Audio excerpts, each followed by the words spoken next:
ஊருக்கு நல்லது சொல்வேன், எனக்கு உண்மை தெரிந்தது சொல்வேன், சீருக்கெல்லாம் முதலாகும் ஒரு தெய்வம் துணை செய்ய வேண்டும். திருவிழாவில் குழந்தைகள் காணாமல் போவது ஒரு காலம், குழந்தைகளே காணாமல் திருவிழாக்கள் நடப்பது ஒரு காலம். ஆனால் தங்களையே குழந்தைகளாக மாற்றிக்கொண்டு இந்த திருவிழாவில் தங்களை தொலைக்க வைக்கிற அளவுக்கு ஒரு புத்தக திருவிழாவை கண்காட்சியாக நடத்தி கொண்டிருக்கிற பப்பாசி அமைப்பைச் சேர்ந்த ஆன்றோர்களே, சான்றோர்களே, இந்த நல்ல விழாவிற்கு வரவேற்புரை வழங்கியிருக்கிற தலைவர் திரு வைரவன் அவர்களே, துணைத் தலைவர் திரு மயிலவேலன் அவர்களே, நன்றியுரை வழங்க இருக்கிற திரு ஜலாலுதீன் அவர்களே, நண்பர் முருகன் அவர்களே, மேடையில் விற்றிருக்கிற நண்பர்களே, ஹிந்து நடுப்பக்கத்தை நமக்கான பக்கமாய் மாற்றியிருக்கிற, நம் மனசில் இடம் பிடித்திருக்கிற இனிய சகோதரர் திரு சமஸ் அவர்களே, நல்ல பேச்சாளர், சிறந்த எழுத்தாளர், மிக உயர்ந்த இயக்குனர் என்று தனக்காக பல முகங்களை கொண்டிருந்தாலும் தமிழ் என்னும் ஒற்றை முகவரியை கொண்டிருக்கிற எங்கள் அன்பின் இனிய பேச்சாளர் திரு பாரதி கிருஷ்ணகுமார் அவர்களே, 1000 உறவுகள் இருந்தாலும் அது அன்னையைப் போல் வராது, 1000 ஊர்கள் இருந்தாலும் அது சென்னையைப் போல் வராது என்று சொல்வார்கள். சென்னையிலிருந்து இங்கே ஒன்று கூடியிருக்கிற இனிய வாசக நெஞ்சங்களே, உங்கள் அத்துணை பேருக்கும் என்னுடைய பணிவான வணக்கங்களை கனிவோடு தெரிவித்துக் கொள்கிறேன். எங்கள் ஊர்லெல்லாம் இப்படி சொன்னால் கை தட்டுவாங்க. நான் நினைக்கிறேன் நீங்களும் ஒரு 10-15 கேள்வி கேட்கலாம் அப்படிங்கிற ஒரு எண்ணத்தோடு உட்காந்துருக்கீங்கன்னு நினைக்கிறேன். நானும் ஆரம்ப காலங்களில் நிறைய நிகழ்ச்சிகள் பேச போகும்போது இது மாதிரி கேள்வியெல்லாம் கேளுங்க, நான் பதில் சொல்கிறேன் அப்படின்னு சொன்னேன். உடனே ஒரு அம்மா எந்திரிச்சு கேட்டாங்க, மேடம் இந்த ஜிமிக்கி எங்கே வாங்கினீங்க அப்படின்னு கேட்டாங்க. உடனே நான் அவங்கக்கிட்ட மைக்க கொடுங்க அப்படின்னு. உடனே அவங்க கேட்டாங்க, இந்த வளையல் எங்கே செஞ்சீங்க அப்படின்னு கேட்டாங்க. நம்ம பெண்கள் எந்த கேள்வியும் கேட்காதீங்க, ஆண்கள்கிட்ட கொடுங்க மைக்க அப்படின்னு. அதில் ஒருத்தர் சொன்னால், நீங்கள் ராஜபாளையத்துலேருந்து தான் வரீங்களா அப்படின்னார். ஆமாம் சார், நான் ராஜபாளையத்துலேருந்து தான் வரேன். அங்கே நாயெல்லாம் 15,000-20,000க்கு கிடைக்குமாமே, நீங்கள் ஒன்று வாங்கி தர முடியுமா அப்படின்னு கேட்டார். அன்னைக்கு தான் விட்டேன், இந்த மாதிரி கேள்வி நீங்கள் கேட்டு நான் பதில் சொல்கிற இதெல்லாம் வேண்டாம், எனக்கு என்ன தலைப்பு கொடுக்குறாங்களோ நான் பேசாமல் அதை மட்டும் பேசிட்டு ஊருக்கு வண்டியை பிடிச்சி போயிடலாம் அப்படிங்கிற முடிவுக்கு நான் அப்போது தான் வந்தேன். இந்த இடம் வந்து ஒரு பள்ளிக்கூடத்தின் வளாகம், இந்த பத்திரிகையிலே போடப்பட்டிருக்கிறது. ஒரு 10 நாளைக்கு முன்னாடி வரைக்கும் இந்த பள்ளிக்கூடத்தில் மாணவர்கள் மட்டும்தான் புத்தகமும் கையுமாக அலைந்து கொண்டிருந்தார்கள். ஆனால் இந்த 12 நாட்களாக ஒரு வயது வித்தியாசம் இல்லாமல் எல்லோரையும் மாணவர்களைப் போல் கையில் புத்தகங்களோடு திரியவிட்ட ஒரே காரணத்திற்காகவே இந்த பப்பாசி அமைப்பிற்கு நீங்கள் ஒரு உற்சாகமான பாராட்டுதல்களை, கைதட்டல்களாக தர வேண்டும். இன்னைக்கு நிறைய கேள்விகள் நம்ம மனசுல இருந்தது. அதுல சிலவற்றை நம்ம கேட்டு சகோதரர் சமஸ் அவர்கள் பதில் சொன்னார்கள். என்ன அர்த்தம் அப்படின்னா, நிறைய வருத்தங்களை, துயரங்களை, சமூகத்தை எதிர்நோக்கி இருக்கிற நம்முடைய கேள்விகளை அது நமக்கு காட்டியது. ஆனாலும் அங்கங்கே நிறைய தவறான விஷயங்கள் இருந்தாலும் கூட இது மாதிரி நல்ல விஷயங்களுக்கு நாம் எவ்வளவு கை கொடுத்திருக்கிறோம் அப்படின்னு பார்க்கணும் இல்லையா? ஒரு குற்றம் நடந்தால் வேகமாக ஓடி வருகிற நாம் இது மாதிரி நல்ல விஷயங்களுக்கு எப்போது நல்ல கைதட்டல்களையும் பாராட்டுதல்களையும் தருகிறோமோ அது அடுத்த வருடம் இன்னும் சிறப்பாக இருக்கும். ஏன்னா எஸ்ரா அவர்கள் ஒரு கட்டுரையில் எழுதினார்கள், 40 வருடமாக சென்னையில் புத்தக கண்காட்சி நடைபெறுகிறது, ஆனால் எழுத்தாளர்களுக்குன்னு ஒரு பாஸ் கொடுக்கப்படவில்லை, நாங்களும் பரிதாபமாக கூட்டத்தோட கூட்டமாக வந்துட்டு போகிறோம் அப்படின்னு சொல்லியிருந்தார். உடனே இந்த வருடம் எல்லா எழுத்தாளர்களுக்கும் ஒரு தனியான பாஸ் கொடுத்து நீங்கள் எங்களால் கௌரவிக்கப்பட வேண்டியவர்கள் என்கின்ற ஒரு அடையாளத்தை, ஒரு அங்கீகாரத்தை அவர்கள் கொடுத்திருக்கிறார்கள். அதெல்லாம் நம்ம பாராட்டணும். குறைகளையே பார்த்து கொண்டே இருந்தால் வாழ்க்கையின் இனிமையான தருணங்களை நாம் என்றைக்கு சந்திக்க போகிறோம்? எனக்கு ரொம்ப சந்தோஷம். இந்த சென்னை என்கின்ற ஒரு மிகப்பெரிய ஏரியாவில் நான் ராஜபாளையம் அப்படிங்கிற ஒரு தென்னகத்தின் ஒரு பக்கத்திலிருந்து நான் வந்திருக்கிறேன். உங்களை எல்லாம் பார்ப்பது எனக்கு ரொம்ப மகிழ்ச்சியாக இருக்கிறது. அதுவும் இன்னைக்கு நிறைய பெண்கள் வந்திருக்கிறாங்க, கையில் புத்தகத்தோடு ஆர்வமாக அவங்க புத்தகம் வாங்கும் போது ரொம்ப மகிழ்ச்சியாக இருந்தது. ஏன்னா பெண்கள் முன்னேறணும்னா என்ன செய்யணும் அப்படின்னு பெரியார்கிட்ட கேட்டபோது பெரியார் சொன்னார், பெண்கள் முன்னேறணும்னா இங்கே ஒன்றும் பண்ண வேண்டாம், அவங்க கையில் இருக்கிற கரண்டியை பிடுங்கிட்டு ஒரு புத்தகத்தை கொடுத்துருங்க, பெண்கள் முன்னேறி விடுவார்கள் என்று சொன்னார். இன்றைக்கு அதை இந்த புத்தக கண்காட்சி சாதித்து காட்டு இருக்கிறது. அது பார்ப்பதற்கு ரொம்ப மகிழ்ச்சியாக இருக்குது. புத்தகம் என்பது ஒரு சாதாரணமான விஷயம் இல்லை நண்பர்களே. புத்தகம் என்பது நம் முன்னோர்களோடு நாம் பேசுவதற்கான ஒரு அழகான கருவி, அதுதான் புத்தகம். புத்தகம் என்பது கையில் ஏந்தக்கூடிய ஒரு கடவுள். அது நீங்கள் கேட்கிற வரங்களை எல்லாம் மறுக்காமல் உங்களுக்கு தரும். நேற்று இறந்தவனையும் இன்று இருப்பவனையும் நாளை பிறப்பவனையும் இணைக்கக்கூடிய ஒரு அழகான காகித பாலம்தான் புத்தகம் என்பதை நாம் புரிந்து கொள்ள வேண்டும். ஒவ்வொரு புத்தகமும் ஒரு குட்டி குழந்தை. அதை தூக்கி கையில் ஏந்தி கொள்ளும் போது நம்முடைய மனது அவ்வளவு மகிழ்ச்சியை அடைகிறது. நீங்க ஒரு வார்த்தை கேள்விப்பட்டிருப்பீங்க. இப்ப நீங்களாம் சென்னை வாசிகள், ஜலாலுதீன் அவர்கள் மதுரை வாசி, நான் ராஜபாளையத்து வாசி, பாரதி கிருஷ்ணகுமார் அவர்கள் அருப்புக்கோட்டை வாசி, நீங்க ஒவ்வொருத்தங்களும் மேற்கு மாவட்ட வாசி, திருவள்ளிக்கேணி வாசி அப்படின்னு சொல்லுவோம். வாசி என்றால் என்ன? சென்னை வாசினா சென்னையில் வசிப்பவர் என்று அர்த்தம். மதுரை வாசி என்றால் மதுரையில் வசிப்பவர் என்று அர்த்தம். புத்தகவாசி என்று ஒரு வார்த்தை இருக்கிறது இல்லையா, அவர் ஒரு புத்தகவாசி. அப்படி என்றால் நாம் புத்தகத்தில் வசிப்பவர்கள் என்று அர்த்தம். நீங்கள் சென்னை வாசிகளாக இருங்கள், இல்ல மாம்பழ வாசிகளாக இருங்கள், காஞ்சிபுர வாசிகளாக இருங்கள், வந்தவாசியாக கூட இருங்கள், எந்த வாசியாக இருந்தாலும் நீங்கள் புத்தக வாசிகளாக இருக்க வேண்டும் என்பதுதான் எங்களுடைய ஒரு மிகப்பெரிய ஆசை. கைதட்டணும்னு தோணுச்சுன்னா நீங்க பாட்டுக்கு தட்டி விடுங்க, அதுக்கு ஒன்றும் கேள்வியோ பணமோ கிடையாது. எங்க ஊர்ல எல்லாம் படிக்காத பாமர ஜனங்கள் இருக்காங்களே, அவங்கள பார்த்தா என்ன சொல்லுவாங்கன்னா, புத்தக வாசனையே இல்லாதவன் அப்படிம்பாங்க. உனக்கெல்லாம் படிப்பு வாசனை என்னன்னு தெரியுமாடா அப்படிம்பாங்க. அது என்ன, புத்தகத்துக்குன்னு என்ன வாசனை இருக்கிறது? படிப்புக்குன்னு என்ன வாசம் இருக்கிறது? நீங்க ஒன்று கவனிச்சு பார்த்தீங்களா? இந்த வாசனை என்பதும் வாசம் என்பதும் பூக்களோடு சம்பந்தப்பட்டது. பூக்களோடு சம்பந்தப்பட்ட ஒரு வாசனையை, பூக்களோடு சம்பந்தப்பட்ட ஒரு வாசத்தை ஏன் புத்தகத்தோடும் அறிவோடும் நான் சேர்த்து சொல்லுகிறோம்? இன்னைக்கு யோசித்திருக்கிறீங்களா? புத்தகத்துக்கு இன்னொரு பேர் கூட உண்டு தெரியுமா? எல்லாமே பூக்களின் பெயராக தான் இருக்கும். மலர் அப்படின்னு சொல்லுவோம்.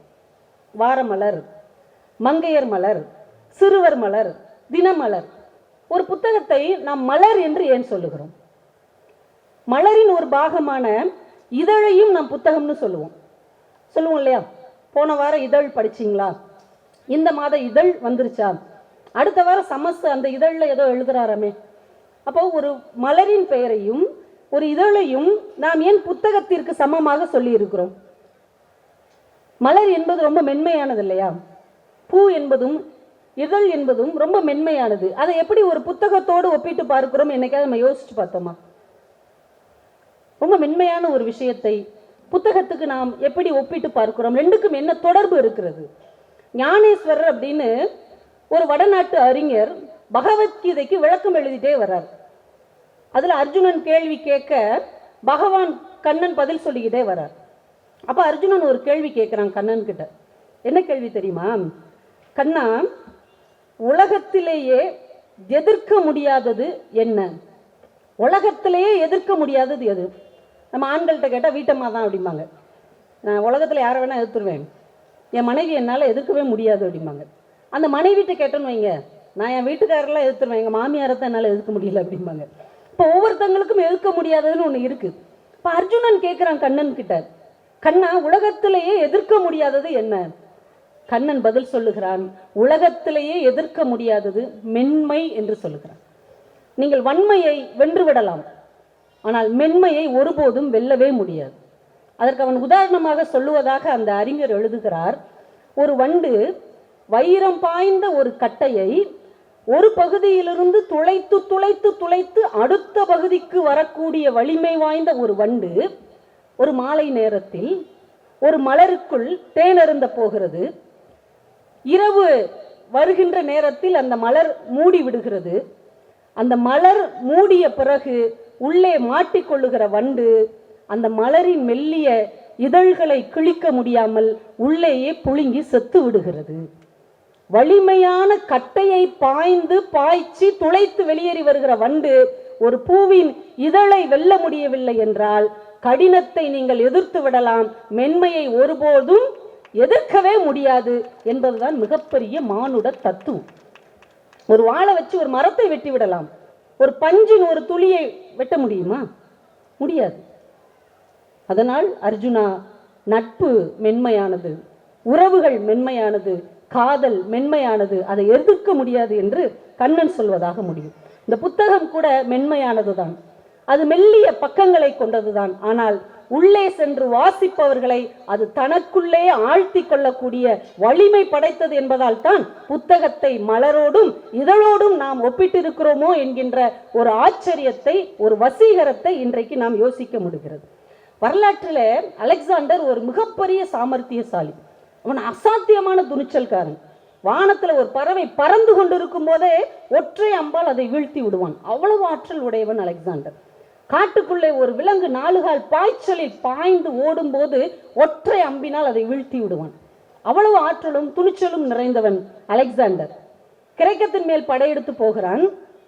இவர்கள் வெற்றி கொண்டு விட்டார்கள். வெற்றி கொண்ட ஒரு நாடு தோற்கடிக்கப்பட்ட நாடை எப்படியெல்லாம் சிதைக்கும் என்பது நமக்கு தெரியும். ஆனால் அந்த ரணகளத்திலும் அலெக்சாண்டர் அந்த கிரேக்க நாட்டைச் சேர்ந்த பிண்டார் என்கின்ற ஒரு கவிஞனின் வீட்டை சிறு கீறல் கூட விழாமல் காப்பாற்றினான் என்று வரலாறு சொல்லுகிறது.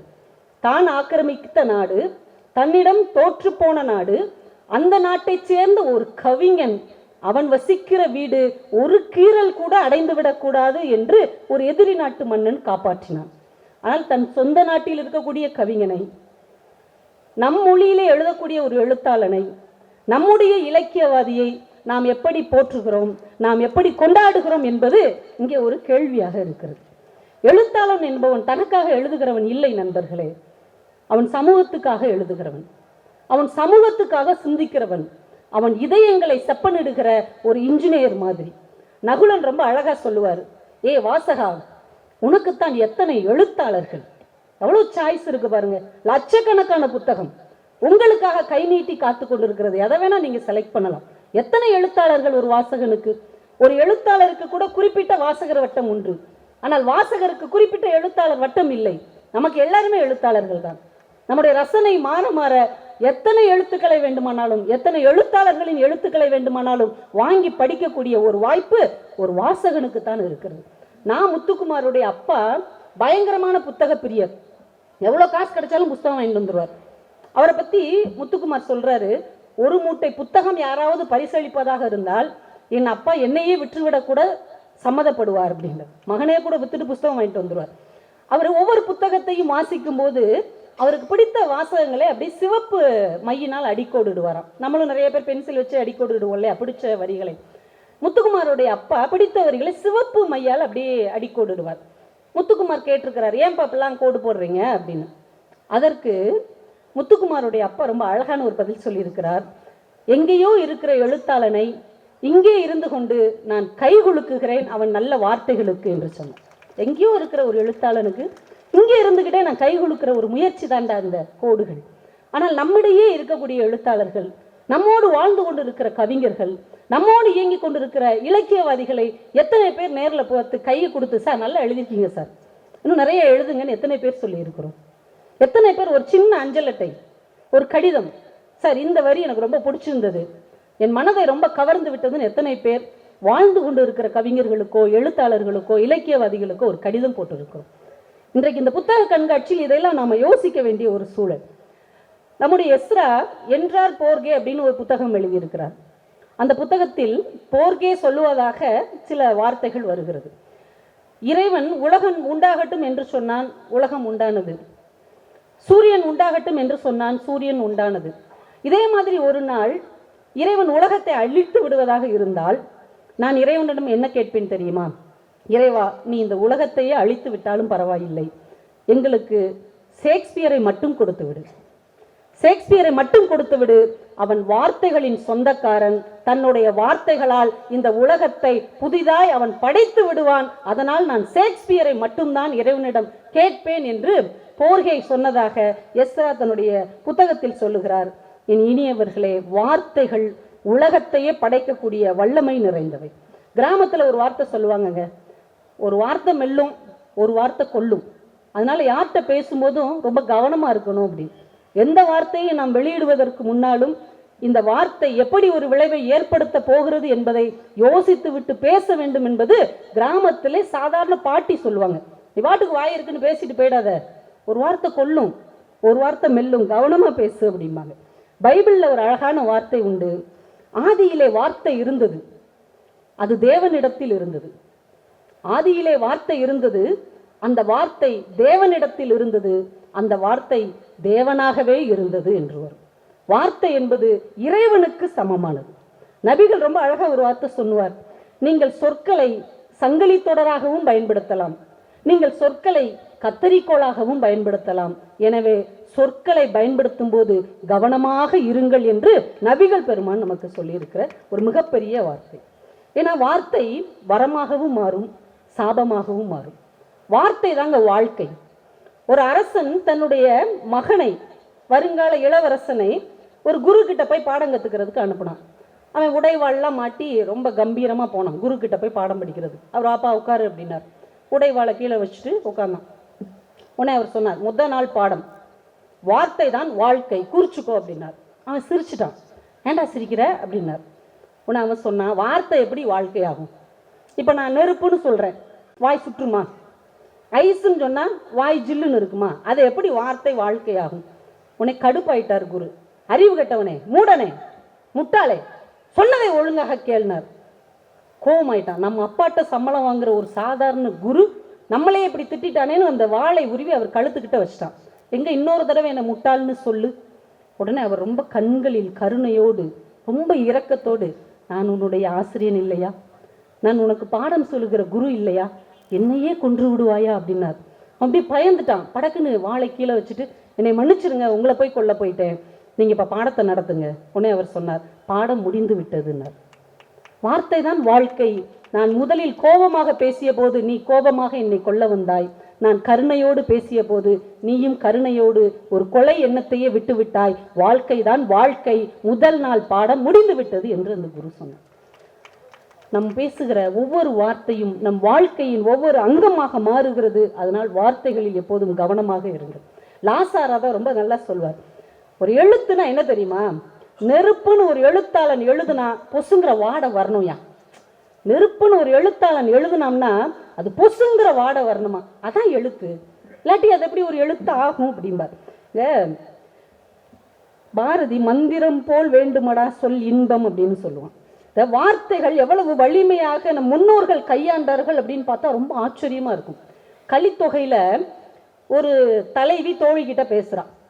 காதலன் ரொம்ப நாளா அவளை பார்க்க வரல. அந்த வருத்தத்தை அவள் பகிர்ந்துக்கிறான். காதலன் பார்க்க வராம நான் ரொம்ப மெலிஞ்சி என்னுடைய அழகெல்லாம் குலைந்து போயிடுச்சு. இதுக்கு எவ்வளவோ வார்த்தைகளை சொல்லலாம் இல்லையா? ஆனா கலித்தொகையில் நம்முடைய தமிழ் கவிஞர்கள், புலவர்கள் எப்படி சிந்தித்திருக்கிறார்கள், அவர்களுடைய உணர்வு எப்படி இருக்குங்கிறதுக்கு இந்த ஒரு பாட்டு போதுங்க. இந்த தலைவி தோழிகிட்ட சொல்றா, கரி பொய்த்தான் கீழிருந்த மரம் போல கவின் வாடி எரி பொத்தி என் நெஞ்சம் சுடுமாயின் என் செய்கோ அப்படிங்கிறான். அதாவது பொய் சாட்சி சொல்ற ஒருத்தன் ஒரு மரத்துக்கு கீழே வந்து நிற்கிறானா. பொய் சாட்சி சொல்ற ஒருத்தன் மரத்துக்கு கீழே வந்து நின்னா அந்த மரம் எப்படி வாடி போகுமோ அது போல தலைவனை பார்க்காமல் நான் வாடி போய்விட்டேன் என்று அந்த தலைவி சொல்லுகிறார். நீங்க சிந்தித்து பாருங்கள். ஒரு காலத்தில் தமிழன் வளர்த்த மரம் கூட உணர்ச்சியோடு இருந்திருக்கிறது, ரோசத்தோடு இருந்திருக்கிறது, மானத்தோடு இருந்திருக்கிறது. பொய் சாட்சி சொன்ன ஒருத்தன் தான் கீழே நின்னா வாடி போயிருதுங்க. அவ்வளவு உணர்வோடு தமிழனின் மரம் இருந்தது. தமிழன் தான் இன்றைக்கு மரத்து போய்விட்டானோ என்று ஒரு வருத்தம் நமக்கு வருகிறது. ஏன்னா நம்ம உணர்ச்சி இல்லாதவனை தானே மரம்னு சொல்லுவோம். ஏன்னா அப்படியே நின்றுட்டு இருக்க மரம் மாதிரிமோ. கையோ காலோ கொஞ்ச நேரம் உணர்ச்சி இல்லைன்னு வைங்க, கால் அப்படியே மரத்து போயிடுச்சு சொல்லுவோம்ல. இந்த கையை மட்டும் மரத்து போன மாதிரி இருக்குன்னு சொல்லுவோம். ஆனா உணர்ச்சியற்ற ஒரு மரம் கூட உணர்ச்சியோடு இருந்திருக்கிறது.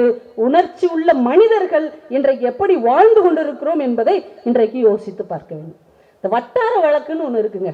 உங்க மெட்ராஸ்காரங்களுக்குன்னு ஒரு வட்டார வழக்கு இருக்கும், மதுரைக்காரங்களுக்குன்னு ஒரு வட்டார வழக்கு இருக்கும், விருதுநகருக்குன்னு ஒன்று இருக்கும், நெல்லைக்குன்னு ஒன்று இருக்கும். இந்த வட்டார வழக்கை தாண்டி நீங்க எந்த நாட்டுக்கு போனாலும் வாழ முடியாது தெரியுமா? வட்டார வழக்கு எங்க இருந்தாலும் குபீர்னு ஓடி வந்துடுவோம். வட்டார வழக்கு நாங்கள் பள்ளிக்கூடம் படிக்கும் போதெல்லாம் ஹாஃப் டே லீவுன்னெலாம் சொல்ல மாட்டோம். இந்த சனிக்கிழமை அரை நாள் பள்ளிக்கூடம் வைப்பாங்கல்ல, இன்னைக்கு எங்களுக்கு அறப்பள்ளிக்கூடம் அப்படிமோ, இன்னைக்கு எங்களுக்கு அறப்பள்ளிக்கூடம்டா அப்படின்ட்டு வெளியில் ஓடி வருவோம். அன்றைக்கு அறப்பள்ளிக்கூடம் என்று சொல்லுவதில் இருந்த மகிழ்ச்சியும் உற்சாகமும் இன்றைக்கு ஆஃப் டே லீவ் என்று சொல்லுவதில் நிச்சயமாக இல்லவே இல்லை நண்பர்களே. அது ஒரு மகிழ்ச்சி, அது ஒரு குதூகலம். சிங்கப்பூருக்கு பேச போயிருந்த போது ஒரு பேச்சின் இடையில நான் பத்தாப்பு படிக்கும் போது அப்படின்னு சொல்லிட்டேன். எங்கள் ஊர் பக்கம் 10ஆம் வகுப்பு 8ஆம் வகுப்புன்னு சொல்ல மாட்டோம். நான் 1ஆப்பு படிக்கும் போது, நான் 3ஆப்பு படிக்கும் போது, 8ஆப்பு படிக்கும் போது அப்படி சேர்த்து தான் சொல்லுவோம். நான் 10ஆப்பு படிக்கும் போதுன்னு அந்த 1 மணி நேர பேச்சில் அது ஒரு செகண்ட்ல சொல்லிட்டேன். நான் முடிச்சு இறங்குற வரைக்கும் ஒரு அம்மா நின்றுட்டே இருந்தாங்க. நான் இறங்கினோன்னே என் கையை பிடிச்சிட்டு நீங்கள் விருதுநகரா அப்படின்னாங்க. எப்படி கண்டுபிடிச்சிங்க? 10ஆப்புன்னு சொன்ன பற்றி அப்பத்தான் கண்டுபிடிச்சேன் அப்படின்னாங்க.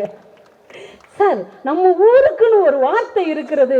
நீங்கள் எத்தனை கடல் கடந்து எந்த நாட்டுக்கு போனாலும் நம் ஊரின் வார்த்தை வரும்போது நமக்குள்ளே பீறிட்டு வருகிற உணர்வு இருக்கிறது இல்லையா, அதுதாங்க வார்த்தைகளின் வசீகரம். ஒரு சாதாரண விஷயத்தை ஒரு சாதாரண மனுஷி வார்த்தையில் அடிச்சுட்டு போயிடுவாங்க. ஒரு கிராமத்து பொண்ணு அவ காதலிக்கிற மாமனோட அவளை சேர்த்து வைக்கல, அவ தலையில தண்ணியோட வந்துட்டு இருக்கிறான், அவன் அந்த பக்கம் நிற்கிறான். தன்னுடைய உணர்வை எவ்வளோ சாதாரணம் சொல்லிட்டு போறா. தலையில தண்ணி குடம், தலையில தண்ணி குடம், தாகமெல்லாம் உங்க மேல முடிஞ்சு. என்ன அழகா ஒரு வார்த்தை நம்மை வசீகரித்து உள்ளே இழுத்து கொண்டு போகிறது. ரசிகமணி டிகேசி மாதிரிலாம் தமிழை, கம்பனை, வள்ளுவனைலாம் ரசிக்கிறதுக்கு ஒரு ஆளே இல்லைங்க. இந்த வார்த்தைகளை அவர் ரசிக்கிற விதமே ஆச்சரியமா இருக்கும். அவர் எங்க ஊர் பக்கத்துல குற்றாலத்துக்காரரு. குற்றாலத்தில் உட்காந்துக்கிட்டு அவர் சொல்வாராம், இந்த அருவியை எவனாவது நீர் வீழ்ச்சின்னு சொன்னா எனக்கு கொல்லணும் போல தோணுதும் பாரு. ஏன் அது என்ன நீர் வீழ்ச்சியா, அது நீரின் எழுச்சியடா என்று சொல்லுவார். அருவியை பார்த்து யாராவது நீர் வீழ்ச்சின்னு சொல்லுவாங்களா? அது எழுச்சி இல்லையாம்ப. வைரமுத்துன்னு அழகா சொல்வார், அருவி என்பது எழுந்து நிற்கும் நதி என்று சொல்லுவார். ஒரு விஷயத்தை ஒவ்வொருவரும் எப்படி பார்க்கிறார்கள். காந்தியினுடைய சக பயணி ஒருத்தர் காக்கா காலேல்கர்னு அவருக்கு பேர். அவர் புத்தகம் எழுதுகிற ஒரு எழுத்தாளர். அவர் ஒரு நாள் கர்நாடக மாநிலத்தில் இருக்கும்போது ஜோக் நீர்வீழ்ச்சி ரொம்ப பெரிய நீர்வீழ்ச்சி, நீங்க பார்த்துருக்கிறீங்களா, பார்க்க வர்றீங்களாங்கிறார். உடனே காந்தி சொன்னார், அதை விட பெரிய நீர்வீழ்ச்சியை நான் பார்த்துருக்கேன். அப்படியா? ஆமா, உலகத்தின் மிகப்பெரிய நீர்வீழ்ச்சியை நான் பார்த்திருக்கிறேன்னார். அவருக்கு ரொம்ப ஆச்சரியம். அது என்ன நீர்வீழ்ச்சி, எப்ப பார்த்தீங்க? உடனே அவர் சிரித்து கொண்டே சொன்னார், உலகத்தின் மிகப்பெரிய நீர்வீழ்ச்சியை நான் பார்த்திருக்கிறேன், அது வானத்தில் இருந்து பெய்யும் மழை என்று காந்தி பதில் சொல்லியிருக்கிறார். எவ்வளவு அழகான வார்த்தை, சொல்ல ஆடல். அந்த வார்த்தைகள் நம் மனசுக்குள்ளே தங்கி கொண்டு இனிமே என்னைக்கு அருவியை பார்க்கும் போதும் பாருங்க அந்த வார்த்தை நமக்குள்ள நின்றுட்டே இருக்கும். அதே மாதிரி சிலது நம்ம சொல்லுகிற ஒரு வார்த்தை இன்னொருத்தட்ட போகும்போது அது மாறி போயிடும். டிகேசியே சொல்லுவாரு, குற்றால குறவஞ்சின்னு சொல்றதுல உள்ள ஒரு வசீகரம் திரு குற்றால குறவஞ்சின்னு சொன்னா வரலையா அப்படிம்பாரு. குற்றால குறவஞ்சின்னு சொல்லும் போது நெஞ்சுக்கு நெருக்கமா இருக்கு. திரு குற்றால குறவஞ்சி, இப்ப பாரதி கிருஷ்ணகுமார் சொன்னா எங்களுக்கு நெருக்கமா இருக்கும். திரு பாரதி கிருஷ்ணகுமார் அப்படின்னா யாரோ மாதிரி ஆயிருக்கு. அப்போ அந்த மரியாதை கொடுக்கும் போது கூட அவங்க நம்மளை விட்டு தள்ளி போயிடுறாங்க இல்லையா. அந்த சென்னைக்காரங்கிட்ட ரொம்ப பிடிச்சது அதான். 82 வயசு தாத்தாவா இருக்கும், 10 வயசு பையன் என்ன பெருசு, நான் இங்க நின்று இருக்கிறா, வா குந்து வீட்டுல கொண்டு போய் விடுறேன் அப்படிமா. என்னடா அந்த பையன் மரியாதையே இல்லாம பேசுறேன், எங்க ஊர்ல அப்படி பேசினா செவிட்டு கட்டி அரைஞ்சிருவாங்க, செவிட்டி விடுவேன் அப்படிமாங்க. ஆனா இந்த சென்னையிலே அன்பின் அடையாளம் மரியாதை குறைவாக இருக்கிறது. அப்ப அந்த வார்த்தை நமக்குள்ள எப்படி வசீகரமாக இருக்கிறது பாருங்க. குற்றால குறவஞ்சியில அந்த பெண்ணை வர்ணிக்கும் போது திரிகுட ராசப்ப கவிராயர் ஒரு வார்த்தை சொல்லுவாருங்க, கரும்பு போல் இனித்து மருந்து போல் வடித்த சொல்லினாள் அப்படிம்பார். கரும்பு போல் இனித்து மருந்து போல் வடித்த சொல்லினாள். ஒரு இனிப்பு அதிகமா சாப்பிட்டோம்னா அது சுகர் ப்ராப்ளம் ஆயிடும். ஆனா சாப்பிட்ட இனிப்பே அதுக்கு மருந்தா இருந்தா, சுகர் ஃப்ரீ மாத்திரை மாதிரி, அது இனிப்பு தான், ஆனா அது அதனால் ஏற்படுகிற நோய்க்கு அதுவே மருந்தாக இருந்தா, கரும்பு போல் இனித்து மருந்து போல் வடித்த சொல்லினால் என்கின்ற ஒரு அழகை வேற யார் காட்ட முடியும்? நம்முடைய முன்னோர்கள் நமக்கு எவ்வளவோ அறத்தை அழகா சொல்லிட்டு போயிருக்காங்க. எதுக்கு வள்ளுவன் உட்கார்ந்து இருக்கிறான் பாருங்க. வள்ளுவன் 1330 குறள் எழுதிட்டு போட்டோம். ஆனா ஏதாவது ஒரு குறளை நீங்க வாழ்க்கையின் வழிகாட்டியாக எடுத்துக்கொண்டால் கூட போதும், ஒவ்வொரு தமிழனும் வாழ்க்கையின் மிகப்பெரிய சிகரங்களை தொட முடியும். அதான் வள்ளுவன்ட்ட சிறப்பு. ஏதாவது ஒன்னு எடுத்து படிச்சா போதும். 1330 ஒப்பிக்கணும்னு அவசியமே இல்லை. என் வாழ்க்கைக்கு இந்த திருக்குறள் போதும் எடுத்துட்டீங்கன்னா ஜெயிச்சிடலாம். அத அவர் அறம் பத்தி சொல்லுவார் பாருங்க. நம்ம வாழ்க்கையில எதை தேடி ஓடிட்டே இருக்கிறோம். இப்போ எவ்வளவு கேள்விகள் கேட்டோம்னா அதுக்கு பின்னாடி எல்லாம் ஒளிஞ்சிருக்கிறது ஒரே விஷயம்தான். அது ஏற்றத்தாழ்வா இருக்கட்டும், வெற்றி தோல்வியா இருக்கட்டும், விளிம்பு நிலை மனிதர்கள், உயர்ந்த மனிதர்கள், எல்லாத்துக்கு இடையில ஊடாடுறது எது? பணம் தான் சார். இது எல்லாமே எது? பணம். இன்றைய வாழ்க்கை பணத்தை நோக்கி ஓடிய ஒரு வாழ்க்கையாக இருக்கிறது. அந்த பணம் எப்படி நம்ம கிட்ட வருது? எப்படி வந்தா அது நல்லது? வள்ளுவன் சிம்பிளா ஒரு வார்த்தையில சொல்றான், அழக்கொண்ட எல்லாம் அளப்போம். நீ அழ வச்சு ஒருத்தன் இருந்து துட்ட புடுங்குற இல்ல, பெரிய பணக்காரன்ட்ட. ஆனா எப்படி ஒருத்தனை அழ வச்சு நீ சம்பாதிச்சியோ அந்த பணம் உன்னை அழ வைத்து விட்டுத்தான் உன்னிடமிருந்து போகும் என்பது வாழ்க்கையின் எல்லா வருஷத்துக்கும் பொருந்துகிற ஒரு அறம் இல்லையா? 2000 வருஷத்துக்கு முன்னாடியே சிந்திச்சிருக்காரு பாருங்க. இப்படி அழ வச்செல்லாம் புடுங்குவாங்க இவங்க எதிர்காலத்துல அப்படிங்கிறது அன்னைக்கே வள்ளுவர் சிந்தித்து இருக்கிறார். அழ வைத்து நீ சம்பாதிப்பது உன்னை அழ வைத்து விட்டுத்தான் உன்னிடமிருந்து போகும் என்பது எவ்வளவு பெரிய விஷயம். ஒரு பெரிய அதிகாரி 1000 கோடி ஊழல் பண்ணிட்டார் அப்படின்னு நீதிமன்றத்துக்கு கேஸ் வருது. காலையில் 8 மணிலேருந்து காத்துட்டு இருக்கிறார். 11 மணிக்கு தான் அந்த கேஸ் எடுக்க போகிறாங்க. நீதிபதி கேட்குறாரு, அவர் பெரிய அதிகாரியாக இருந்தவர். சார் காலையில் சாப்பிட்டீங்களா? இல்லை சாப்பிடாம வந்துட்டேன். உட்காருங்க சார், பதட்டப்படாதீங்க. டேய் 4 இட்லி வாங்கிட்டு வான்னு பியூன் அனுப்புகிறார். அவர் 4 இட்லி வாங்கிட்டு வந்து கொடுக்குறார். இந்த மனுஷன் சாப்பிட்றாரு. 3 இட்லி சாப்பிட்டுட்டு ஒரு இட்லியை மிச்சம் வச்சிடுறார். உடனே இவர் அவரை பார்த்து சொல்கிறாரு, சார் ஒரு இட்லி 10 ரூபா, 40 ரூபாய்க்கு இட்லி வாங்கி வச்சோம், உங்களால் 30 ரூபாய் இட்லியை தான் சாப்பிட முடிஞ்சது, நீங்கள் ஏன் சார் 1000 கோடி ரூபாய்க்கு ஊழல் பண்ணீங்க அப்படின்னு கேட்டார். யாருக்காக பண்ணுறோம்? ஊழல் பண்ணுவது இல்லை, அவங்களுக்கு ஒரு சுவை இருக்கிறது, அதனால் ஏற்படுகிற சுவைக்காகவே அதை பண்ண பழகிட்டோம். நமக்கு என்ன தேவையோ அதற்கு வாழ வேண்டும் என்றால் இங்கே நல்லா வாழலாங்க. ஆனால் நம்ம அடுத்தவங்க வாழ்க்கையை பார்த்து வாழ ஆசைப்பட்டால் இந்த வாழ்க்கை துயரமானதாகத்தான் இருக்கும். அதை நம்ம புரிஞ்சுக்கிட்டோம்னா வாழ்க்கை ரொம்ப அழகாக இருக்கும். அதைத்தான் நம்ம முன்னோர்கள் இலக்கியமாக, புராணமாக, கவிதையாக, கதையாக சொல்லி சொல்லி வைத்தார்கள். இந்த ஆசை ஆக ஆக அப்படியே பேராசையாக போயிட்டே இருக்கும். ஒரு அரசன் தேரில் வந்திருக்கிறான். எதுக்கு? ஒரு பிச்சைக்காரன் பரிதாபமாக உட்காந்துட்டு இருந்திருக்கான். அரசன் ஐயோ பாவமே அப்படின்னு ஒரு செப்பு காசு எடுத்து அவங்ககிட்ட தூக்கி போட்டிருக்கான். அந்த செப்பு காசு அவன் பிடிக்க கூட சாக்கடைக்குள்ளே விழுந்துருச்சு. உடனே அவன் சாக்கடைக்குள்ளே கையை விட்டு தேடி இருக்கிறான். அரசனால தாங்க முடியல, ஒரு செப்பு காசுக்காக இப்படி சாக்கடைக்குள்ளே கை விடுறானேன்னு இன்னொரு செப்பு காசு தூக்கி போட்டிருக்கான். உடனே அதை எடுத்து பாக்கெட்டில் வச்சுட்டு மறுபடியும் சாக்கடைக்குள்ளே அந்த காசை தேடிட்டு இருந்திருக்கான். என்னடா இப்படி இருக்கிறான்ட்டு ஒரு வெள்ளி காசை தூக்கி போட்டிருக்காரு. அந்த வெள்ளி காசை எடுத்து பாக்கெட்டில் வச்சுட்டு மறுபடியும் அந்த காசை சாக்கடைக்குள்ளே தேடிட்டு இருக்கான். இன்னும் இப்படி அல்பத்தனமாக இருக்கான்னு ஒரு தங்க காசையே தூக்கி போட்டான். அதை வச்சுக்கிட்டு நிம்மதியாரு. அவன் அந்த தங்க காசையும் பாக்கெட்டில் போட்டுட்டு மறுபடியும் சாக்கடைக்குள்ளே கையை விட்டுருக்கான். இன்னும் இப்படியுமா ஒருத்தர் இருப்பான்? இவ்வளவு அல்பத்தனமாக இருக்கானே, ஒரு மன நிறைவே இல்லாதவனா இருக்கானேன்ட்டு அவர் சொல்லியிருக்காரு, டே விடுறா, என் ராஜ்யத்தில் பாதியை உனக்கு தந்துடுறேன்டா, இன்னையிலேருந்து பாதி சாம்ராஜ்யம் உனக்கு தான் இருக்கார். படக்குன்னு அவன் கேட்டிருக்கான், இந்த சாக்கடை இருக்கிற பகுதியாக கொடுத்தாதான் வாங்கிக்கிறவேன் அப்படின்ட்டு இருக்கான். மனித மனசு நிறைவு அடையவே அடையாத அளவுக்கு ஏன் ஒரு பக்கமாக போய்கொண்டே இருக்கிறது? அவரவர் இயல்பில் ஏன் வாழ நாம் மறுக்கிறோம்? ஆனால் அந்த காலத்து புலவர்கள், கவிஞர்கள் எவ்வளவு அழகான ஒரு இயல்பான ஒரு எளிமையான வாழ்க்கையை வாழ்ந்திருக்கிறார்கள் பார்த்தா ரொம்ப ஆச்சரியமா இருக்கு.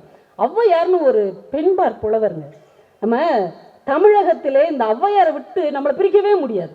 நம்ம ஆனாவனா படிக்கும் போது அம்மாவை படிப்போம், அவ்வுன்னு முடியும் போது ஔவையாரை தான் படிப்போம். நம்ம ஆனாவனா படிக்கும் போதே சந்தித்த 2 பெண்கள், ஒன்று அம்மா, இன்னொன்று ஔவையார் தான். அவ்வளவு நம் நெஞ்சுக்கு நெருக்கமானவர்கள் ஔவையார். இந்த ஔவையார் ஒரு ஹேண்ட்பேக் போட்டிருப்பாங்க. தமிழ்நாட்டிலே முத ஹேண்ட்பேக் போட்ட லேடி அவங்க தான். ஒரு பெரிய துணிப்பையை தான் போட்டுட்டு கிளம்புவாங்க. எங்கேயாவது பாடி பரிசு பெறுவதற்காக போகிறாங்க. சோழ மன்னன்ட்ட பரிசு வாங்குறதுக்காக ஜம்முன்னு கிளம்பி போகிறாங்க. போகிற வழியில் ஒரு பஞ்சாயத்து. என்ன அப்படின்னா, இந்த ஒரு குடும்பத்தை சேர்ந்த ஒரு குறமகள் உட்காந்து அழுதுட்டு இருக்கிறான். இந்த அம்மா அப்பா ஏமா அழுகுற அப்படிங்கிறாங்க. இல்லை, இங்கே ஒரு பலாமரத்தை என் கணவன் நட்டுருந்தான், அவனுக்கு 2 மனைவி, நான் தான் மூத்த மனைவி, அந்த உட்காந்துருக்கா பாரு அவள் தான் 2வது மனைவி. இந்த பலாமரம் அவன் ஆசாசியாக நட்டு வச்சு வளர்த்துட்டு இருந்தான். அவன் ஊருக்கு போயிட்டான். இந்த பொண்ணு வேணும்னே அந்த மரத்தை வெட்டிட்டா. அவன் வந்த உடனே நான் தான் வெட்டினேன்னு சொல்லுவா. அந்த லூசும் அதை நம்பிட்டு என்னைய தான் போட்டு அடிக்கும். என்ன செய்யறதுன்னு தெரியாமல் அழுறேன் அப்படின்னு. உடனே ஔவையார் கொஞ்சம் கூட யோசிக்காம டக்குன்னு ஒரு பாடல் பாடுறாங்க. பாடின உடனே அந்த பலா தழைச்சிருது, வெட்டப்பட்ட பலா ஒட்டிடுது, பழைய மாதிரியே ஆயிடுது. உடனே சந்தோஷத்தில் அந்த குறப்பெண் என்ன பண்ணுறாங்க, வீட்டுக்குள்ளேருந்து திணையை அள்ளிட்டு வந்து அவங்களுக்கு கொடுக்குறாங்க. அவங்க அந்த ஹேண்ட்பேக்கில் வாங்கி போட்டுக்கிறாங்க. போட்டுட்டு சோழ மன்னனை பார்க்க போகிறாங்க. சோழ மன்னன் பார்க்குறான், எல்லாரும் நம்மக்கிட்ட வெறுங்கையாக வருவாங்க, நம்ம கொடுக்குற பரிசை வாங்கிட்டு நிறைச்சி போவாங்க. இந்தம்மா வரும்போதே ஃபில் பண்ணிட்டு வருதே, வேற ஏதாவது மன்னனை பார்த்துருப்பாங்களோ அப்படின்ட்டு கேட்குறான். என்ன பையில் என்ன அப்படின்னு. அவங்க ஒரு பாடல் சொல்கிறாங்க. கூளை பலா தழைக்க பாட குறமகளும் மூலக்கு உலக்கு திணை தந்தாள் சொல்கிறான். கூளைப்பழா, வெட்டப்பட்ட பலா தழைக்கிறதுக்கு நான் பாடினேன். உடனே அந்த குறப்பெண் மூலக்கு உலக்கு திணை தந்தாள் அப்படின்னா என்னங்க, ஒரு நாளி திறந்திருக்கா. ஆனால் அதை பெருசாக சொல்கிறாங்க பாருங்க, 3 உலக்கு ப்ளஸ் 1 விளக்கு, மூலக்கு உலக்கு திணை தந்தாள்னோடனே அவர் இவ்வளோதானாக்கும் அப்படின்னு நிமிர்ந்திருப்பான். உடனே அவங்க சொல்கிறாங்க, சோழா கேள், சோழா என்னை சாதாரண நினச்சிட்டு அதை கேளு, உப்புக்கும் பாடி புளிக்கும் ஒரு பாட்டு ஒப்பிக்கும் என் உள்ளம் என்று அவள் முடிக்கிறாள். இந்த ஒரு பாட்டில் எவ்வளவு விஷயத்தை உள்ளடக்கி இருக்கிறா தெரியுமா அவ்வை? ஒரு வெட்டப்பட்ட பலாவை தழைக்க வைக்க அவள் பாட முடியும். அப்ப தன் வயிற்றுப்பாட்டுக்காக பாடி ஒரு அற்புதத்தை நிகழ்த்த முடியுமா? முடியாதா? முடியும் தானே. ஆனால் தனக்காக ஒரு அற்புதத்தை படைத்து கொள்ளாமல் சமூகத்துக்காகத்தான் ஒரு கவிஞன் வாழ வேண்டும் என்பதை அன்றைக்கு அவ்வை நமக்கு உணர்த்தி இருக்கிறார். அது மட்டும் இல்லை, சோழா உனக்காக மட்டும் நான் பாடுவேன் நினைக்காத, அந்த குறப்பெண் கொடுக்கிற திணை மாவுக்காகவும் நான் பாடுவேன். அதுக்கு தான் பாடுவேன் நினைக்காத, உப்புக்கும் பாடுவேன், புளிக்கும் பாடுவேன், எதற்காகவும் பாடக்கூடிய ஆற்றல் எனக்குள்ளே இருக்கிறது என்று ஒரு தமிழ் மகள் இந்த மண்ணிலே தன்னை நிரூபித்து காட்டியிருக்கிறாள் என்றால் வார்த்தைகளால் எதையும் ஜெயிக்க முடியும் என்று அவள் நமக்கு அறிவுறுத்துகிறாள். சார், உலகத்திலே ரொம்ப அழகான வார்த்தை என்ன தெரியுமா? அன்புதான். அன்பை விட ஒரு அழகான வார்த்தையை நீங்கள் இந்த உலகத்திலே பார்க்க முடியுமா? சைவத்தில் ஒரு 2 வார்த்தை உண்டுங்க. சிவன் அப்படின்னு ஒரு வார்த்தை, சிவம் அப்படின்னு ஒரு வார்த்தை. நம்ம ரெண்டுமே ஒன்று நினைச்சிட்டு இருக்கோம். ரெண்டுமே வேற. சிவன் வேற, சிவம் வேற. சிவன் என்பது இறைவன், சிவம் என்பது இறைநிலை. எல்லோரும் இறைவனாக முடியாது, ஆனால் கொஞ்சம் முயற்சி செய்தால் எல்லோரும் இறைநிலையை அடைய முடியும் என்பதற்காகத்தான் சிவன் ஒரு வார்த்தை, சிவம் ஒரு வார்த்தையாக வைத்தார்கள். அதனால திருமூலர் அன்பே சிவம்னு சொன்னார். அன்பே சிவன் அப்படின்னு சொல்லல. சிவமாக நீங்கள் வேண்டுமென்றால் அன்பை உங்கள் கைகளில் ஏந்தி கொள்ளுங்கள், நீங்களும் இறைநிலையை அடைய முடியும் என்று சொன்ன மண் இந்த மண். இறைவன் எப்படி கொடுப்பான்? நபிகள் நாயகத்துடைய வாழ்க்கையில ஒரு கதை வருது. நபிகள் நாயகம் சீடர்களோட உட்கார்ந்து இருக்கிறார். ஒருத்தர் ஒரு கூட நிறைய பேரிச்சம்பழம் கொண்டு வந்து கொடுக்கிறார். உடனே இவர் முதன்மை சீடர் கையில கொடுத்து இது எல்லாருக்கும் பிரிச்சு கொடுங்க அப்படிங்கிறார். உடனே அவர் கேட்கிறார், நீங்க பிரிச்சு கொடுக்குற மாதிரி கொடுக்கவா, இறைவன் பிரிச்சு கொடுக்குற மாதிரி கொடுக்கவான்னு இருக்கார். உடனே இவர் யோசிச்சுட்டு நான் பிரிச்சு கொடுக்குற மாதிரியே கொடுங்கன்ட்டார். உடனே இவர் எல்லாருக்கும் சமமா பிரிச்சு கொடுத்துட்டு கூடையை கவுத்தி வச்சிட்டார். மறுநாள் இன்னொருத்தர் ஏதோ ஒரு பழங்கள் கொண்டு வந்து கொடுக்குறார். எல்லாருக்கும் பிரிச்சு கொடுப்பாங்கிறார். நீங்க பிரிச்சு கொடுக்குற மாதிரி கொடுக்கவா, இறைவன் கொடுக்குற மாதிரி கொடுக்கவா? நான் கொடுக்குற மாதிரியே கொடு. இப்ப சீடர்களுக்கெல்லாம் ஒரு கேள்வி, இறைவன் கொடுக்குற மாதிரி கொடுத்தா எப்படி கொடுப்பாங்க? அதனால இறைவன் கொடுக்குற மாதிரியே கொடுக்க சொல்லுங்களேன் அப்படின்னாங்க. சரி, எல்லாம் ஆசைப்படுறாங்க, இறைவன் கொடுக்குற மாதிரியே கொடுத்துருன்ட்டார். உடனே இவர் என்ன பண்ணாரு, ஒருத்தருக்கு நிறையா, ஒருத்தருக்கு கொஞ்சம் குறையா, ஒரு 2 பேருக்கு ஒண்ணுமே இல்லை, இப்படி ஏற்றத்தாழ்வா பிரிச்சு கூட கவுத்தி வச்சிட்டார். இது ஒண்ணுமே கிடைக்க பெறாதவங்க வேகமா நபிகள்கிட்ட வந்து இன்னும் இந்த ஆள் இப்படி பண்ணிவிட்டாரு, உங்களுக்கு ஒண்ணுமே கொடுக்காம ஏமாத்திட்டாரு, கேட்டா இறைவன் கொடுத்த மாதிரி கொடுத்தேன்னு சொல்றாரு. உடனே நபிகள் ஒரு அழகான பதில் சொன்னார், இறைவன் கொடுத்தால் இப்படித்தான் கொடுப்பான், நான் கொடுப்பதாக இருந்தால் ஒவ்வொருவருக்கும் சமமாக கொடுப்பேன், இறைவன் கொடுப்பது இப்படித்தான் இருக்கும். ஏன் தெரியுமா? நிறைய கிடைக்கப்பெற்றவர்கள் ஒன்றுமே கிடைக்காதவர்களுக்கு பகிர்ந்து கொடுக்க வேண்டும் என்பது இறைவனுடைய விருப்பம், நீங்கள் அதை செய்தீர்களா அப்படின்னு. இறைவன் ஏன் ஏற்றத்தாழ்வாக கொடுக்கிறான்? இவன் கரெக்டா பங்கு பிரிக்கிறான், நான் பார்க்கறதுக்காக இறைவன் அப்படி கொடுக்கிறான். அப்ப நமக்குள்ள இருக்கக்கூடிய அன்பை, நேசத்தை இல்லாதவர்களுக்கு பகிர்ந்து கொடுப்பதுதான் உண்மையாக இறைவனை அறிந்து கொள்வதற்கான ஒரு அடையாளம் என்பதை நாம் புரிந்து கொள்ள வேண்டும். நிறைய விஷயம் இருக்குதுங்க. சங்க இலக்கியத்துல ஒரு காட்சி வருது.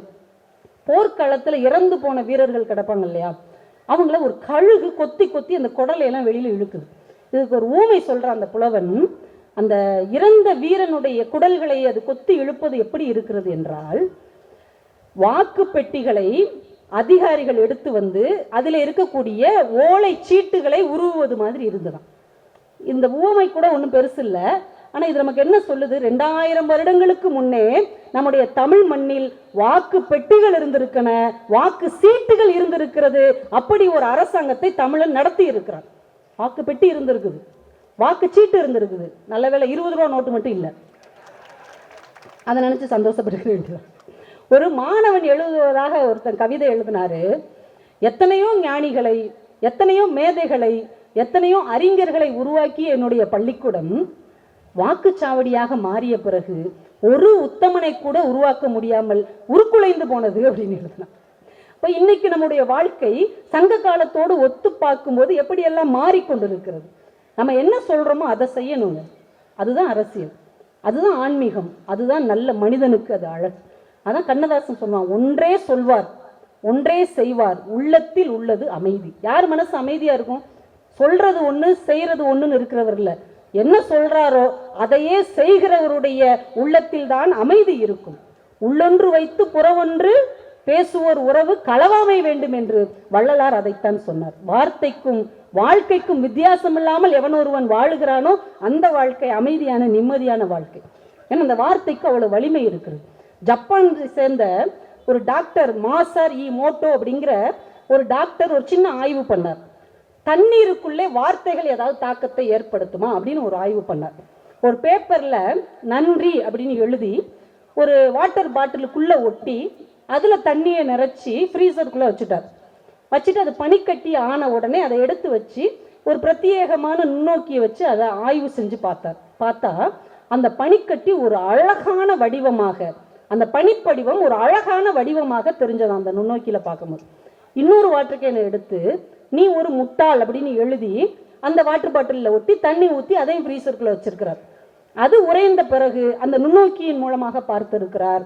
அந்த நீர்ப்படிகம் வடிகமற்று கலங்கி காணல் நீர் மாதிரி அலைபாய்ந்திருப்பதை அவர் ஆய்விலே நிரூபித்திருக்கிறார். என்றால் தண்ணீர் கூட வார்த்தையின் வலிமையை அறிவதாக இருக்கிறது. நாம் என்றைக்கு வார்த்தையின் வலிமையை புரிந்து கொள்ள போகிறோம் என்பதுதான் இங்கே கேள்வி.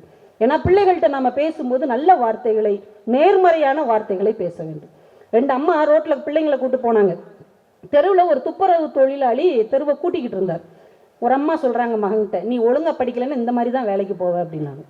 அந்த அம்மா சொன்னாங்க, நீ நல்லா படிச்சு நல்ல உத்தியோகத்துக்கு வந்தேன்னா இவங்களுடைய வாழ்க்கையிலே ஒரு விடியலை உன்னால் ஏற்படுத்த முடியும் என்று சொன்னார்கள். 2 பேரும் ஒரே காட்சியைத்தான் பார்த்தார்கள். ஆனால் தன் பிள்ளைகளுக்கு எதை நாம் கொடுக்கிறோம் என்பது நம் கையில் இருக்கிறது. நல்ல வார்த்தைகளை கொடுத்தால் அவர்கள் நல்ல மனிதர்களாக வளருவார்கள் என்பது வாழ்க்கையிலே மிகச் சிறப்பான ஒரு விஷயம். வீட்டில் கூட பாருங்களேன், ஐயோங்கிறது ஒரு வார்த்தை தாங்க, ஐயுங்கிறது ஒரே வார்த்தை. ஐ அப்பா வந்துட்டார் அப்படிங்கிறதுக்கும் ஐயோ அப்பா வந்துட்டாருங்கிறதுக்கும் வித்தியாசம் இருக்கு. ஐ அப்பா வந்துட்டாருன்னு சொன்னா நம்ம நல்ல அப்பா, ஐயோ அப்பா வந்துட்டாருன்னு சொன்னா நம்ம மோசமான அப்பா. அவ்வளவுதான். அந்த ஒரு வார்த்தையின் மூலமாக நாம் சிறந்த தகப்பனா இல்லையா என்பதை தெரிந்து கொள்ளலாம். நம்ம ஊர்ல எங்க நம்பர் 1ன்னு ஒரு வார்த்தை இருக்கு, 1ஆம் நம்பர்னு ஒரு வார்த்தை இருக்கு தெரியுமா? பார்க்கறதுக்கு ஒரே மாதிரி தான் இருக்கும், ஆனால் 2க்கும் வித்தியாசம் இருக்கு. இந்த அவர் தான் நம்பர் 1, விளையாட்டுல நம்பர் 1, படிப்புல நம்பர் 1, இலக்கியத்துல நம்பர் 1. இந்த அவன் தான் 1ஆம் நம்பர். அப்பனா என்ன அர்த்தம்? பொறுக்கித்தனம் பண்றதுல, எல்லாம் சேட்டப் பண்றதுலயும் அவன் 1ஆம் நம்பர்னு அர்த்தம். இப்ப நம்பர் 1 என்பதற்கும் 1ஆம் நம்பர் என்பதற்குமே வித்தியாசம் இருக்கிறது.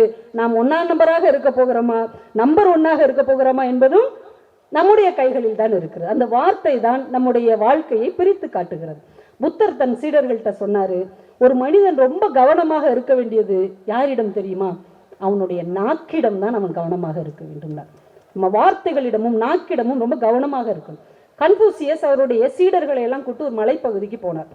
போகிற இடத்துல அவருக்கு ரொம்ப தாகமா இருந்தது. ஜூலு அப்படிங்கிற ஒரு சீடனை கூப்பிட்டு கொஞ்சம் தண்ணி எடுத்துட்டு வாப்பா அப்படின்னார். அவன் எங்கேயோ காட்டு பகுதியில் தண்ணி தேட போன இடத்துல ஒரு புலி அவன்கிட்ட சண்டைக்கு வந்தது.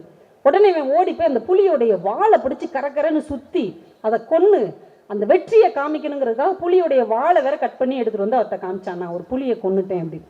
அவர் அதை பார்த்துட்டு சொன்னாரு, ஒரு சிறந்த வீரன் புலியை தலையை குறிவைத்து கொள்வான், ஒரு சராசரி வீரன் காதை பிடித்து கொள்வான், ஒரு மட்டமான வீரன் தான் அதை வாளை பிடித்து கொள்வான் அப்படின்னார். கடுப்பாயிட்டான். ஒரு பாறை எடுத்துட்டு அவர் தலைமையில போட்டு கொல்ல போனான். அப்பையும் அவர் தயங்காம சொன்னார், ஒரு சிறந்த மனிதன் இன்னொரு மனிதனை பேனாவால் கொள்வான், ஒரு சராசரி மனிதன் இன்னொரு மனிதனை நாக்கால் கொள்வான், ஒரு மட்டமான மனிதன் தான் இன்னொரு மனிதனை பாறாங்கல்லால் கொள்வான் அப்படின்னார். அவன் கள்ள தூக்கி போட்டுட்டு போயிட்டான். அப்போ நம்முடைய நாக்கு, நம்முடைய வார்த்தை எதை பிரதிபலிக்கிறதோ அதை வைத்துத்தான் நம்முடைய எதிர்காலம் இருக்கிறது என்கின்ற காரணத்தினால் நாம் ரொம்ப கவனமாக இருக்க வேண்டியவர்களாக இருக்கிறோம்.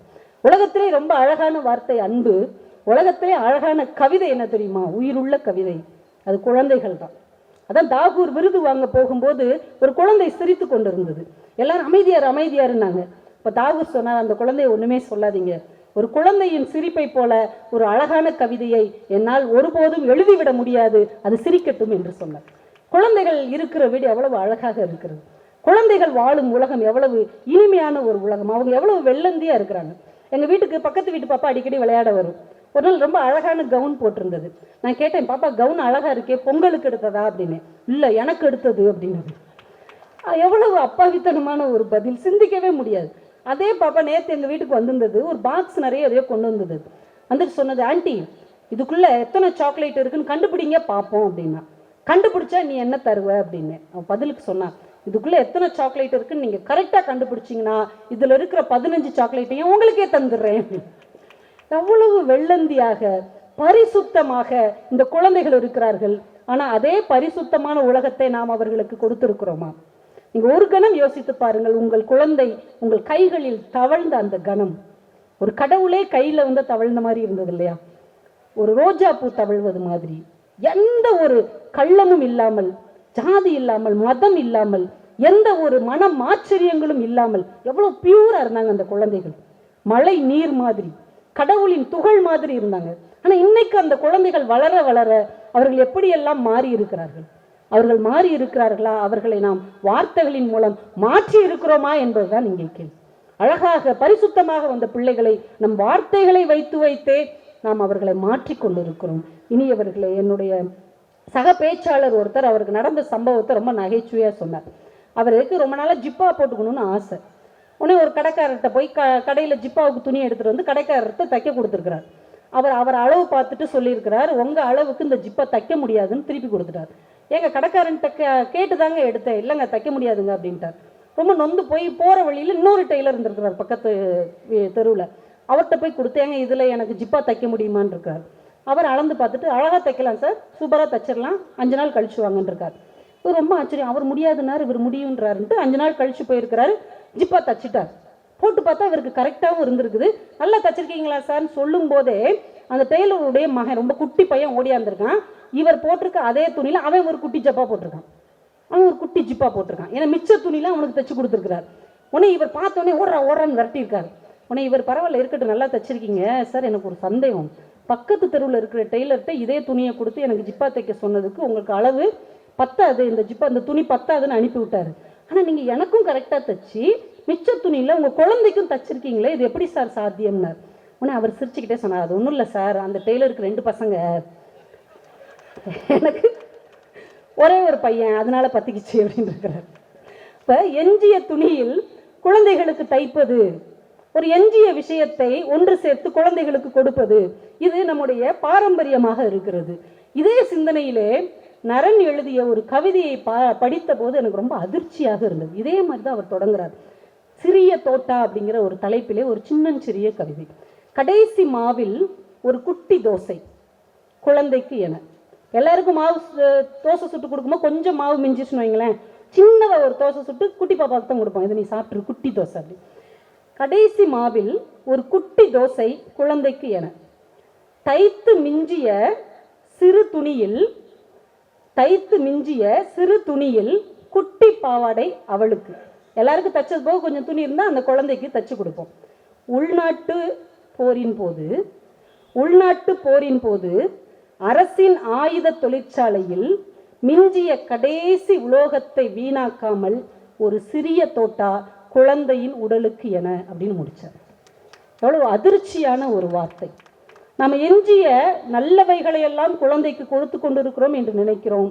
ஆனால் ஒரு அரசாங்கம் ஏந்துகிற போர்க்கருவிகளுக்கு முன்னால், 2 மதங்கள் மோதிக்கொள்ளுகிற ஈட்டிகளுக்கு முன்னால், 2 இனங்கள் அடித்துக் கொள்ளுகிற யுத்தங்களுக்கு முன்னால், 2 வன்முறைவாதிகள் மோதிக்கொள்ளுகிற துப்பாக்கிகளுக்கு முன்னால் குழந்தைகளும் பாதிக்கப்படுகிறார்களே, இது என்ன நியாயம்? என்றைக்காவது யோசித்து பார்த்திருக்கிறோமா? சிரியா யுத்தத்தின் போது அந்த கடற்கரையிலே சிவப்பு சட்டை போட்ட அந்த சின்னஞ்சிறிய குழந்தை குப்புற விழுந்து கிடந்தது.